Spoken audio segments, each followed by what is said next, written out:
Head దగ్గర పని start చేయకుండా తోకల దగ్గర పని స్టార్ట్ చేసిండ్రు. ఎక్కడైతే నీళ్లు డ్రా చేయాలో, ఎక్కడైతే తమ్మిడి హెట్టి దగ్గర నుంచి నీళ్లు తేవాలో అక్కడ నుంచి పని ప్రారంభించకుండా ఎక్కడెక్కడో కాలువలు టన్నెలు తవ్వారు. సో నేను ఇరిగేషన్ మంత్రి అయిన తర్వాత రివ్యూ చేసి మరి ఈ ప్రాజెక్టులో ఆల్రెడీ ఖర్చు జరిగింది కదా, దీన్ని కొనసాగించాలని అప్పటి మహారాష్ట్ర కాంగ్రెస్ ప్రభుత్వానికి మేము కన్సల్ట్ చేశాం. హసన్ మిష్రిఫ్ గారు కర్ణాటక ఇరిగేషన్ మినిస్టర్ గా ఉంటే ఆయన దగ్గరికి ప్రభుత్వం ఏర్పడ్డ నెల రోజులకే వెళ్లి మీరు దయచేసి మాకు అనుమతి ఇవ్వండి, మేము ఇక్కడే మహారాష్ట్ర ప్రభుత్వానికి మేము కోరాం, దయచేసి మాకు అనుమతి ఇవ్వండి, మేము మా వాళ్ళు మాకంటే ముందున్న ప్రభుత్వం మరి తమ్మిడి హట్టిని నిర్ణయించుకొని ఆల్రెడీ పనులు ప్రారంభించారు, 28 ప్యాకేజీలకు టెండర్లు పిలిచారు, మమ్మల్ని ఇక్కడ కట్టుకోవడానికి అనుమతి ఇవ్వండి అని అప్పటి మహారాష్ట్ర కాంగ్రెస్ మంత్రి నీటిపారుదల శాఖ మంత్రి హసన్ మిష్రిఫ్ గారిని కోరాం. ఆ మినిట్స్ ఆఫ్ ద మీటింగ్ కూడా కమిషన్ కి అందించాను. ఆనాడు ఇరిగేషన్ మంత్రిగా ఉన్నటువంటి మిష్రిఫ్ గారు చాలా స్పష్టంగా ఏం చెప్పిందంటే, మేము 7 ఏళ్లుగా ఇక్కడ కట్టడానికి ఒప్పుకోలేదు, మా రాష్ట్రంలో ధర్నాలు ఉద్యమాలు జరుగుతా ఉన్నాయి, మేము 152 మీటర్ల దగ్గర ఒప్పుకోలేము, ఈ విషయం మీద మా ముఖ్యమంత్రి పృథ్వీరాజ్ చౌహాన్ గారు మీ ముఖ్యమంత్రి కిరణ్ కుమార్ రెడ్డికి ఇప్పటికే లేఖ రాశారు అని ఆ లేఖ నాకు అందించారు. ఆ లేఖని ఇప్పుడు కమిషన్ దృష్టికి తీసుకుపోయాను నేను. ఆ లేఖలో ఏముందంటే, మీకు మీరుగా నిర్ణయించుకొని పనులు ప్రారంభిస్తే మీరు చేసే ఖర్చు, మీరు చేసే డబ్బు ఏదైతే ఖర్చు చేస్తుందో అదంతా వృధాగా మారే అవకాశం ఉంది అని పృథ్వీరాజ్ చౌహాన్ గారు మన రాష్ట్ర ముఖ్యమంత్రికి రాసిన లేఖను ఆనాటి కాంగ్రెస్ మంత్రి నాకు ఇచ్చారు.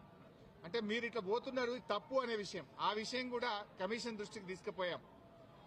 ఎట్ ద సేమ్ టైం ఒక 5-6 మీటింగ్లు జరిగినాయి మహారాష్ట్ర తెలంగాణ మధ్య. 5-6 మీటింగ్లు మినిస్టర్ లెవెల్లో, ఇంజనీర్ల లెవెల్లో, ఫైనల్ గా ముఖ్యమంత్రి కేసీఆర్ గారు స్వయంగా మహారాష్ట్రకు వచ్చి మహారాష్ట్ర ముఖ్యమంత్రి ఫడ్నవీస్ గారితో జరిగిన చర్చల మొత్తం సారాంశాన్ని వారికి చెప్పే ప్రయత్నం చేశాం. ఎందుకంటే అనేక ప్రయత్నాలు చేశాం. మహారాష్ట్రలో కాంగ్రెస్ ప్రభుత్వంపై బీజేపీ ప్రభుత్వం వచ్చింది.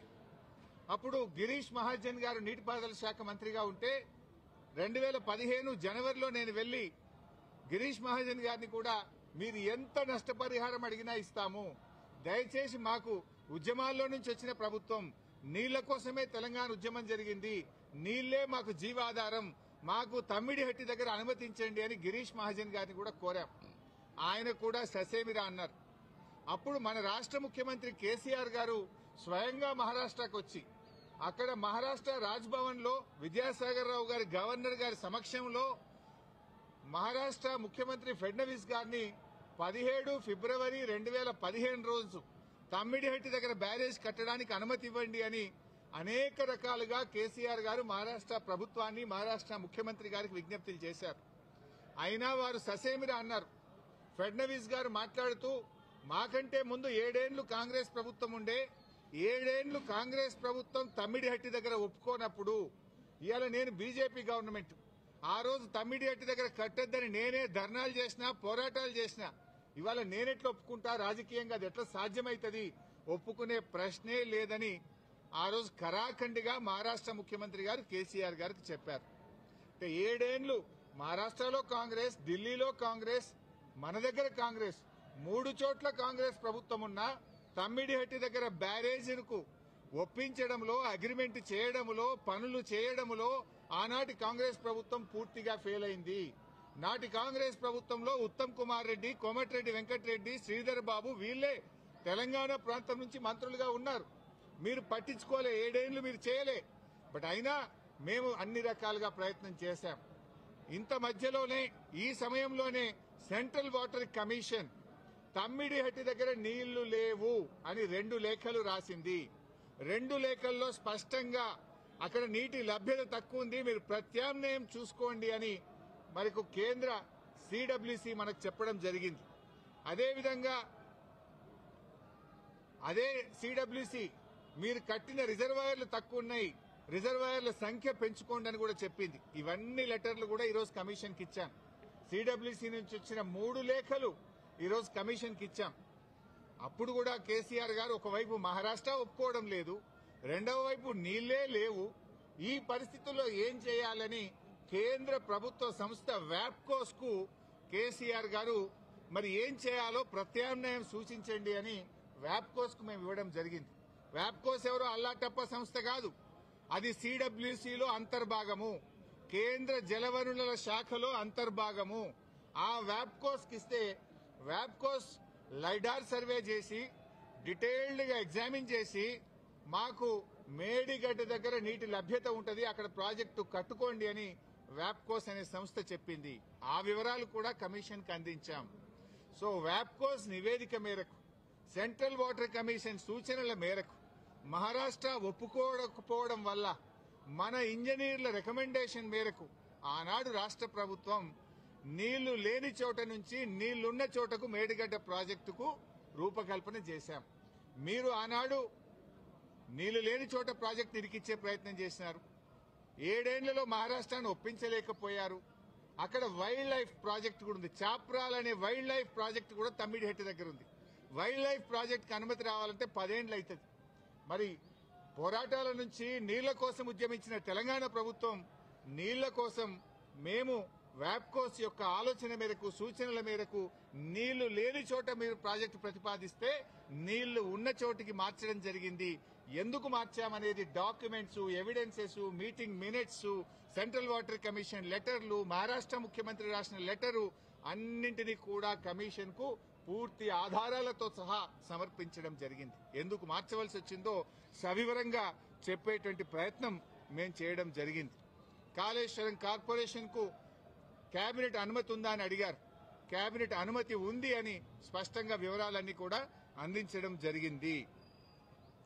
అదేవిధంగా బ్యారేజీ లొకేషన్ మార్పుల గురించి కూడా అడిగారు. అన్నారం, సుందిళ్ల గురించి అది ప్యూర్లీ టెక్నికల్ డెసిషన్. ఇంజనీర్లు డీటెయిల్డ్ సర్వే ఆధారంగా దేశంలో అనేక ప్రాజెక్టులకు కూడా ఈ రకంగా మారుతుంటాయి. మన నాగార్జున సాగర్ కూడా మారింది, ఎస్ఆర్ఎస్పీ ప్రాజెక్ట్ కూడా మారింది. సో అది ఏదన్నా డెసిషన్ బ్యారేజీ కొంత ముందుకు వెనకకు జరిగేది అది ఇంజనీరింగ్ డిపార్ట్మెంట్ తీసుకోవాల్సినటువంటి నిర్ణయాలు అనేటువంటి విషయాన్ని కూడా కమిషన్ గారు అడిగినప్పుడు మేము చెప్పడం జరిగింది. మొత్తంగా ఈ ప్రాజెక్టులో రిజర్వాయర్ల కెపాసిటీ ఎంత, నీటి నిల్వ సామర్థ్యం ఎంత ఉంది అని అడిగితే 141 టీఎంసీల సామర్థ్యం ఉందని చెప్పి కూడా మేము వారికి చెప్పడం జరిగింది. అదేవిధంగా కాళేశ్వరంను కొంతమంది ఇవాళ పిచ్చి పిచ్చిగా కూలేశ్వరం అని మాట్లాడుతున్నారు. మొన్ననే నేను ప్రజెంటేషన్లో కూడా సవివరంగా చెప్పాను. కాళేశ్వరంలో 100 భాగాలు ఉన్నాయి. 100 భాగాల్లో అన్ని ఇంటాక్ట్ ఉన్నాయి. లైక్ ఇప్పుడు మనం మొన్న అనుకున్నట్టుగా 3 బ్యారేజీల్లో, అదేవిధంగా కాళేశ్వరంలో 16 రిజర్వాయర్లు, 19 సబ్స్టేషన్లు, 21 పంప్ హౌస్లు, 203 కిలోమీటర్ల గ్రావిటీ టనెళ్లు, 98 కిలోమీటర్ల ప్రెషర్ మెయిన్స్, 1531 కిలోమీటర్ల గ్రావిటీ కెనాల్స్, ఇవన్నీ కూడా ఇంటాక్ట్ ఉన్నాయి. ఒకవైపు ముఖ్యమంత్రి గారు మొన్న పోయి గంధమల్లకు శంకుస్థాపన చేశారు. మరి గంధమల్లకు నీళ్లు ఎక్కడి నుంచి పోతాయి? మల్లన్న సాగర్ నుంచి పోతాయి. మల్లన్న సాగర్ ఎక్కడిది? కాళేశ్వరంలో అంతర్భాగం. ఇంకొక వైపు హైదరాబాద్ కు మూసీ సుందరీకరణకు నీళ్లు తెస్తా అంటున్నారు. ఎక్కడి నుంచి తెస్తా అంటున్నారు? మూసీకి హైదరాబాద్ కు 30 టీఎంసీల నీళ్లు తెస్తామంటున్నారు. మల్లన్న సాగర్ నుంచి తెస్తామంటున్నారు. మల్లన్న సాగర్ ఎక్కడిది? కాళేశ్వరంలో అంతర్భాగం.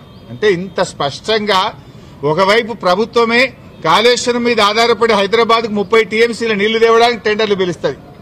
ఇంకొక వైపు మల్లన్న సాగర్ మీద ఆధారపడ్డ గంధమల్లకు టెండర్లు పిలిచి ముఖ్యమంత్రి శంకుస్థాపన చేస్తారు.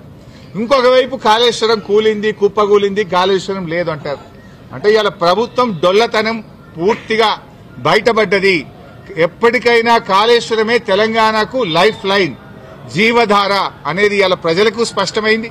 కమిషన్ ముందు కూడా చాలా వివరంగా అన్ని కూడా మేము ఏది నోటి మాటగా చెప్పలే, విత్ డాక్యుమెంటరీ ఎవిడెన్స్, సాక్ష్యాధారాలతో సహా గత ప్రభుత్వంలో తీసుకున్న నిర్ణయాలు, సిడబ్ల్యూసీ రిపోర్ట్లు, వ్యాప్కోస్ రిపోర్ట్లు, కేబినెట్ నిర్ణయాలు అన్ని కూడా ఆధారాలతో సహా కమిషన్ కోరిన విధంగా మేము సబ్మిట్ చేయడం జరిగింది.